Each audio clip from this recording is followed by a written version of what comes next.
everybody. Good day. I am Paula Carmela Y. Matos. Today, I will be reporting my task.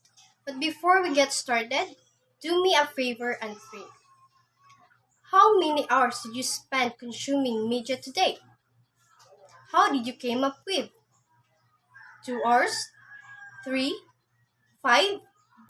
Based on the research, adults today spend upwards of 10 hours watching TV, listening to the radio, surfing the web, scrolling through your phone, or checking out awesome educational video series on YouTube. And that's 40% of your day. Now, my report will be focusing to the ability to navigate the media that is a powerful and crucial skill. Media scholars refer to this skill as media literacy. What comes to your mind when you hear the word media literacy? As a field of study, media literacy comprises and overlaps many different theories and subjects, from critical thinking and psychology to linguistics and ethics and technology. In media literacy, literacy means the ability to read, identify, understand, and interpret material. Therefore, media literacy is the ability to read, identify, understand, and interpret all the ways in which information, ideas, stories, etc. are shared between people through different forms of media.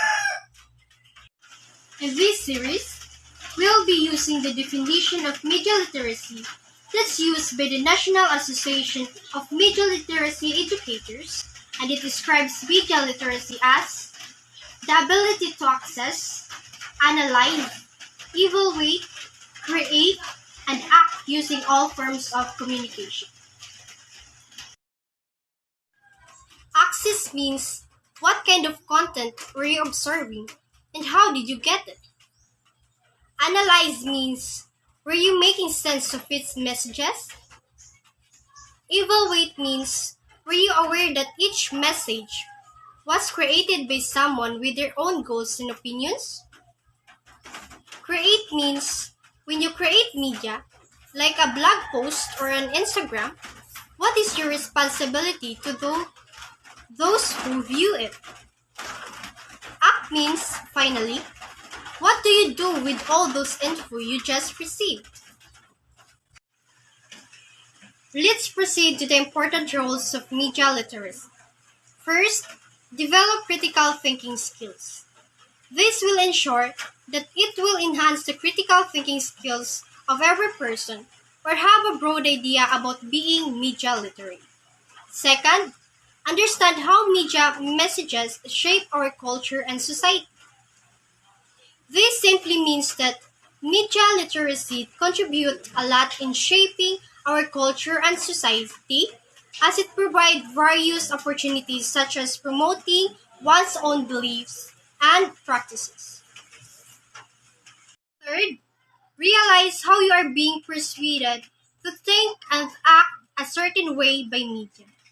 As what I understand with this, it is a useful way or a tool that will encourage everyone to give their thoughts and feedbacks about media. Fourth, recognize bias, misinformation, and lies. This means that media literacy has the ability to select and identify bias, misinformation, and lies that is considered as a bad practice that we don't need to do. Fifth, evaluate media messages based on your own experiences, skills, beliefs, and values. This means that media literacy is a very useful way to digest every personal experiences, skills, beliefs, and values. Last, create and distribute your own media messages. It's used as a media advertising platforms, commercials, etc. Summary. Media literacy is concerned with helping students develop an informed and critical understanding of the nature of mass media, the techniques used by them, and the impact of these techniques. More specifically, it is educational that aims to increase the students' understanding and enjoyment of how the media work, how they produce meaning, how they are organized, and how they construct reality. Media literacy also aims to provide students with the ability to create media products. And that's all for my report. Thank you. Media information literacy, along with various aspects and dimensions. There are three distinguished dimensions. First, information literacy. When you say information literacy, it is a set of abilities requiring individuals to recognize when information is needed and have the ability to locate, evaluate, and use effectively the needed information. And information literacy is important for today's learners. It promotes problem solving approaches and thinking skills. Second, literacy. When we say media literacy, it is the ability to access, analyze, evaluate, and create media in a variety of forms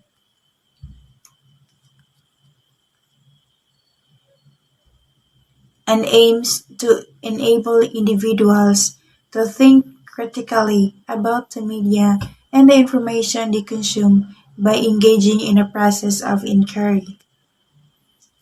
The National Association of Media Literacy Education defines media literacy as the ability to access, analyze, evaluate, create, and act using all forms of communication.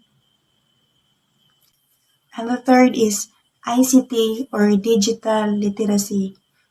When we say ICT or digital literacy, it means having the skills you need to live, learn, and work in a society where communication and access to information is increasingly through digital technologies like internet platforms, social media, and mobile devices. In students who are building digital literacy skills understand the basic of internet safety such as creating strong passwords, understanding and using privacy settings, and knowing what to share or not on social media. And also, digital literacy is the ability to find, evaluate, utilize, share, and create content using online resources including ebooks, websites, social media, and video. And here are some of the aspects of media information literacy. First, media and information literacy consists of knowledge, the attitudes, and the sum of the skills needed to know when and what information is needed, where and how to obtain that information, how to evaluate it critically and organize it once it is found, and how to use it in an ethical way. And here are the advantages of media information literacy. Literacy promotes students' areas, approaches, and thinking skills.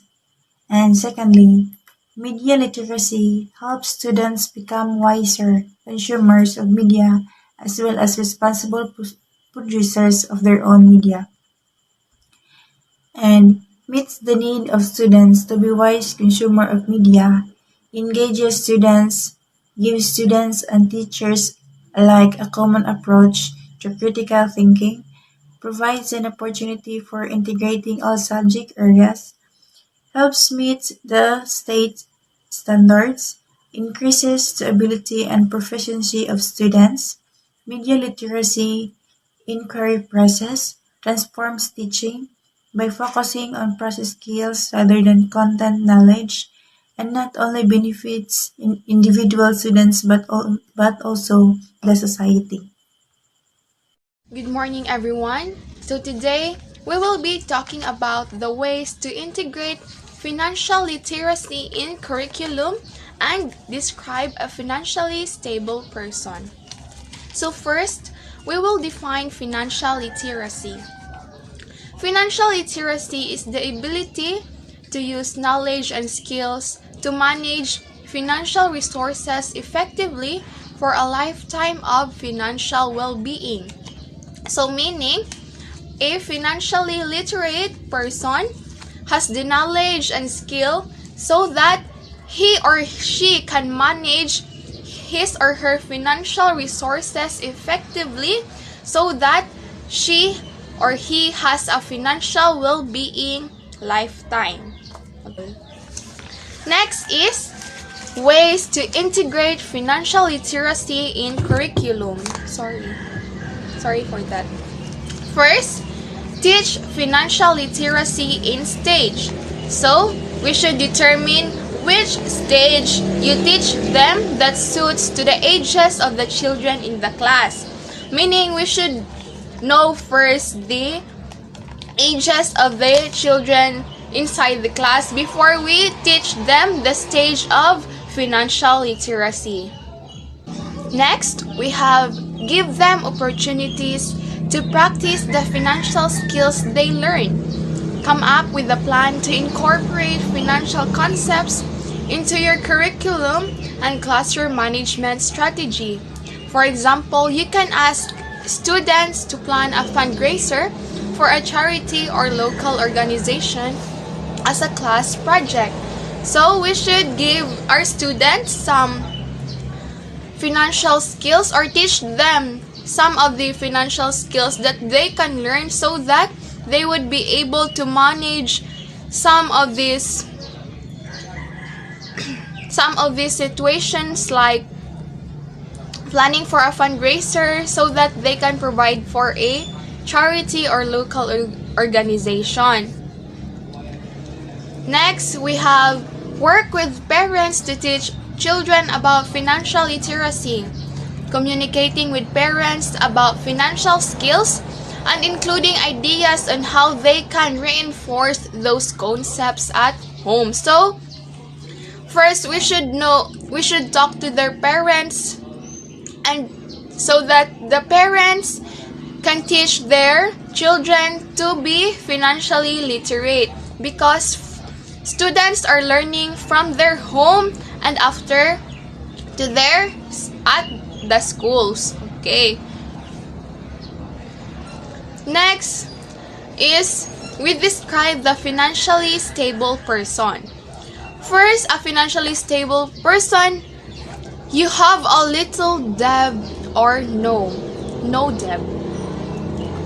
Walay utang or gamay rag utang. So credit cards and other loans can put what you want within your financial reach, but repayments can stretch your monthly budget beyond a comfortable limit. Reducing or eliminating the debt altogether can free up money which you can use for emergencies, investments, or home improvements. So, meaning you are very stable because you have the credit cards or other loans that make your financial status pay your monthly budget in a comfortable limit. So, wala kay huna-huna nga na kay utang balaryan because you have a stable financial income or budget. Next, you can pay for monthly expenses with just your or your spouse's income. You're in excellent financial shape if you can cover fixed monthly expenses like utility bills with just your or your spouse's income. This can also be used for saving or discretionary expenses like eating out and vacation. So, your monthly expenses can be paid by your income or your spouse's income, meaning you don't have to worry or you have this excellent financial shape that can fix your monthly expenses with this income of yours and your spouse's income. Next, you pay your bills. You're in a healthy financial situation if you always have enough money to pay your bills on time. This also means that you won't lose sleep over your finances because you will know that all your bills are paid and there's money left over for other monthly expenses. So you can be able to pay your bills monthly, or you can pay your bills on time without any problems because you are financially stable. Number 4, you have an adequate emergency fund. When life throws nasty financial surprises such as a major auto repair or a job loss your way, a sufficient emergency fund or insurance can help you tide over the crisis. So you have a emergency fund, meaning if you lose your job or there is an emergency, you can use your emergency fund to insure your monthly expenses when there is a time of the crisis. Next, you have a net worth is growing year after year. Your net worth is seeing fairly consistent growth every year. This should be as a result of growth driven by a combination of your savings, regular contributions to your investment portfolio, and good investment returns. So, that are the 5 description of a financially stable person. For the continuation of our report, what is analyze? In media literacy, analyzing media content is the process of asking questions about a piece of media in order to identify authorship, credibility, purpose, technique, context, and economics. In analyzing media literacy, there are 4 components that might be presented as: first, access, analysis, evaluation, and creation. Access means the access works effectively through an active and social process, not one of act or facility. Second is the analysis. It means that people's involvement in print and other audiovisual channels are based on a range of analytic competences. Third is the evaluation. It is to work well. Access and analysis require evaluation of the use of media devices. And the fourth, creation. It means that people reach a full understanding. Media education is seen here not as a form of protection but as a form of preparation. Velasquez, 1989. In broad terms, it aims to develop young people's understanding of and participation in the media culture that surrounds them. Generally, the purpose of media literacy aims to enable individuals to think critically about the media and information they consume by engaging in a focus of inquiry. Their general purposes are: it enabled us to think critically about media and information. All we need to do is to sharpen our critical thinking skills and to analyze it well. Literacy skills help students gain knowledge through reading and writing, as well as using or develop media and technology. It means that existing media or a new media can be our resources in active learning strategies.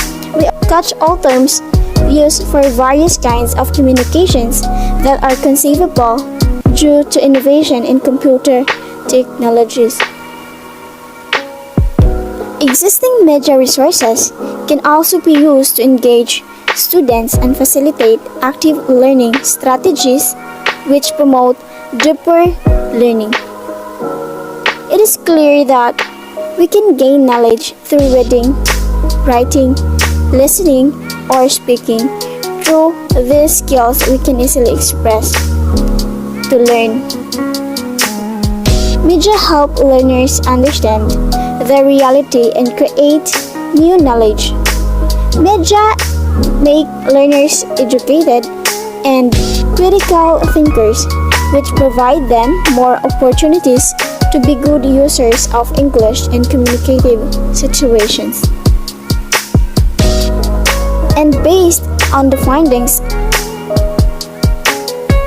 I recommend that teachers use media literacy in education to integrate language instructions with cultural settings.